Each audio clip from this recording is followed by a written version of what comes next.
Hey folks, bit of an update for the intek 17.5 horsepower Briggs and Stratton engine that we put into this Murray Select 17.5.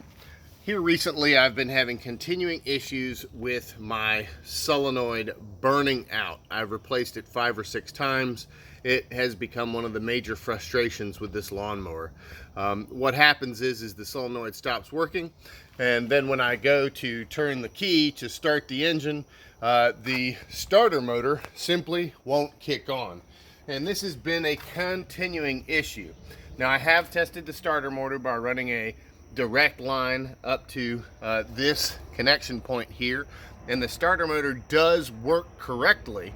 However, when I turn the key, as you can see, nothing. Even when I press down on the brake, which there is a switch off in the brake that keeps the starter motor from working, nothing at all. So let me first go through what I did do, and maybe somebody out there can help me solve this. So the plug that used to be in this solenoid, I disconnected.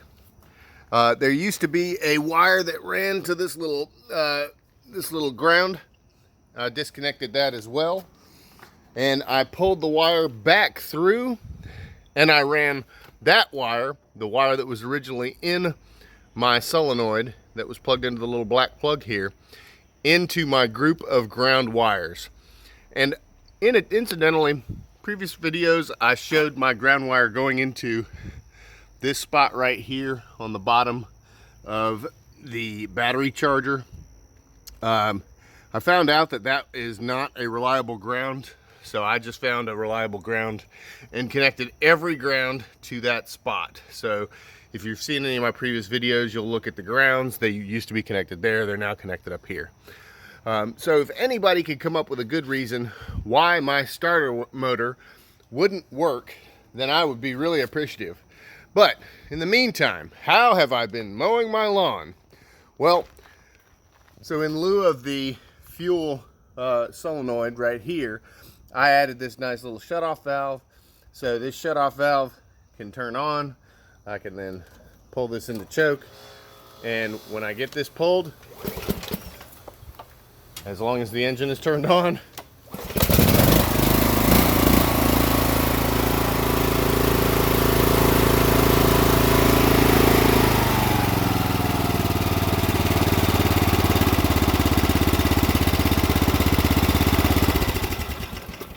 it still runs like a charm. So any advice that I can get from anybody would be very helpful. If you are doing an engine swap, I highly recommend getting an engine that has a pull start so that you can get past any of these particular issues. Message me here if you have any good ideas as to what I could do to resolve this.